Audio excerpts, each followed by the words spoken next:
But you did mention one side effect of one specific medication, which was the bowel upsets or digestion problems. So for people who think, well, I've got a medication for everything, all of my conditions, what's wrong with that? Because I've had that question asked to me. I do health coaching, and so why can't I just take the pill? What's wrong with it? I mean, I'll just take it. It's lowering my hypertension, and I'll just eat the carbs that I love to eat. What you say, of course, it is people's choice, and none of this intervention, lifestyle intervention, can be forced upon people. However, let's talk more and make people aware, because I don't think they are made aware of long-term side effects of some of these medications.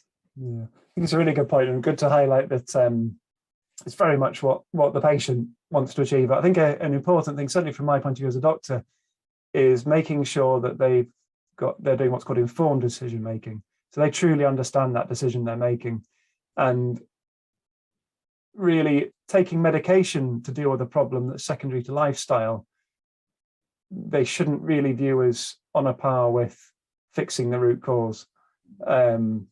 Maybe a simple analogy would be if you're driving along a road that's 30 miles an hour and you're putting your foot on the accelerator so the car's doing 50, but you decide you're not going to take your foot off the accelerator, you're just going to jam your foot on the brake at the same time and try and judge that at the right level to keep the car at 30. That's a completely different scenario to just letting your foot off the accelerator and letting the car happily tick along at 30 miles an hour. So most of these drugs that are trying to fix effectively the result of poor metabolic health and lifestyle drivers for that they're not actually having as much benefit as people come to believe. They're a sticking plaster at best often. So I think they need to be clear on that. But many patients, I'd say some patients, even when they know that it's the right option for them, which is fine. But I would say many haven't been. They're not really. I think we do a very poor job of helping people understand even the basics of how the body works. So all they see is that blood pressure number and where it is, not why is that blood pressure where it is and what are the other problems going on in the body because of that. Mm-hmm. I mean, I found out recently that some of the blood pressure medications, for example, or at least one group of them, raises in blood glucose levels. And I'm thinking, yes. Okay, well then, I mean, that should be something that patients are made aware of.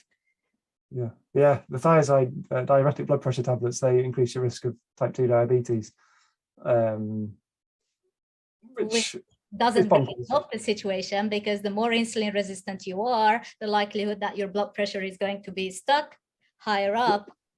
Yep, and your glucose will be higher anyway. And and there's other blood pressure. There's a blood pressure tablet called amlodipine, which many people will take, and it 50% of the time causes ankle swelling.